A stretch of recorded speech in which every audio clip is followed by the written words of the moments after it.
Quando foi convidado para participar da cúpula do G7, os 7 maiores países ocidentais, o Lula sabia que estava entrando ali numa enrascada, ou mais exatamente numa arapuca. Ele sabia que o convite era só para bovinamente dizer amém, não é, a tudo que fosse decidido naquela cúpula que estava sendo organizada no Japão.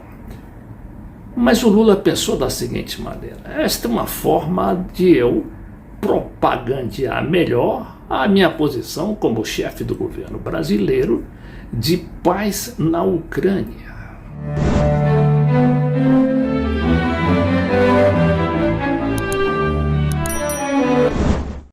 O curioso é que o Lula não fala uma palavra de língua estrangeira, inglês, francês, alemão, japonês muito menos.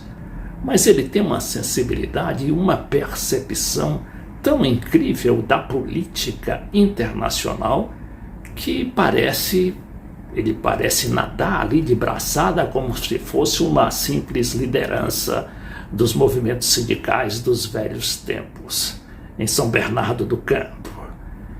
E Lula ficou ali, por exemplo, resistindo àquele encontro que queriam lhe impor, queriam não, ainda estão querendo lhe impor, porque a reunião vai até domingo, não é?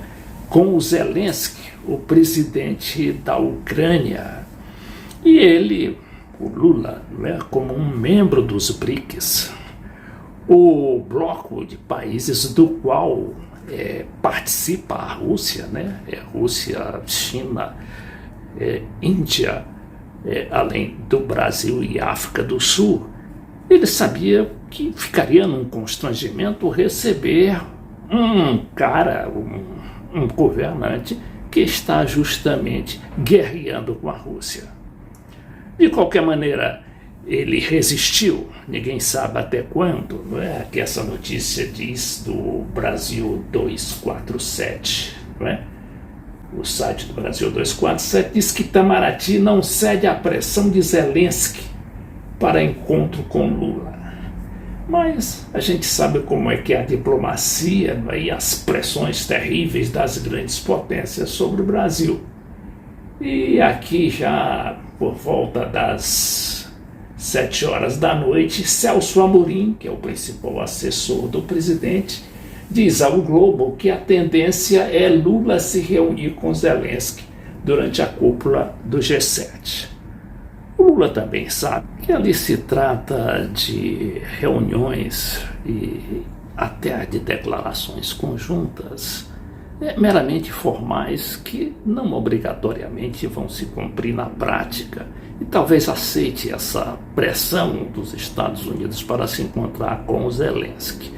Mas, de qualquer forma, como ele já fez das vezes anteriores, quando foi pressionado lá na ONU para votar contra a Rússia, ele votou, mas com o pé atrás e sempre dizendo, não é, que não atendia àquela convocação, àquele pedido de forma bovina, ou seja, para dizer amém, para dizer sim, senhor, mas que se resguardava para que adotasse a posição que melhor conviesse a seu país ou aos interesses do Brasil. O Lula também certamente sabia, né, da presença do Zelensky lá entre os árabes na reunião de cúpula da Liga Árabe, né, que ali reúne os principais países do mundo árabe, dos países árabes ou muçulmanos. Né? E aqui tem uma novidade que inesperada, inclusive para os Estados Unidos, que é justamente a presença do presidente da Síria, o Bashar al-Assad, que foi convidado especial dessa reunião à qual o Zelensky também apareceu de surpresa e pedindo e se queixando do mundo árabe porque estava fechando os olhos para a Ucrânia.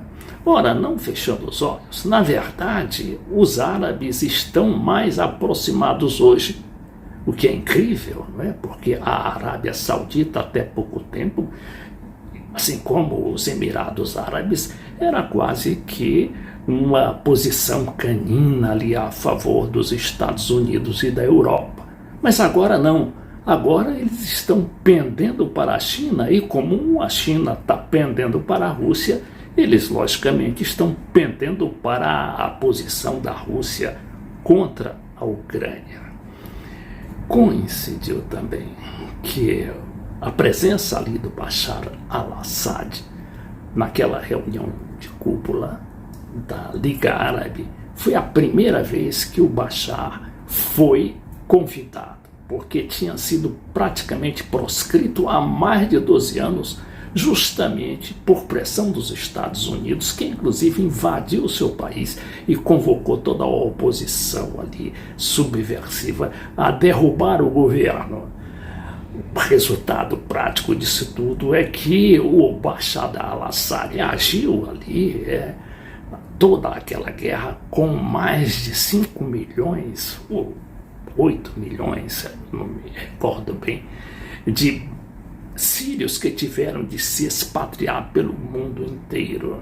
Arrasou com um país que era um país ali emergente, muito bem situado, inclusive economicamente. Mas resistiu, teve a ajuda da Rússia e conseguiu praticamente vencer a guerra. E agora vencer a guerra não das armas, a guerra diplomática contra os americanos.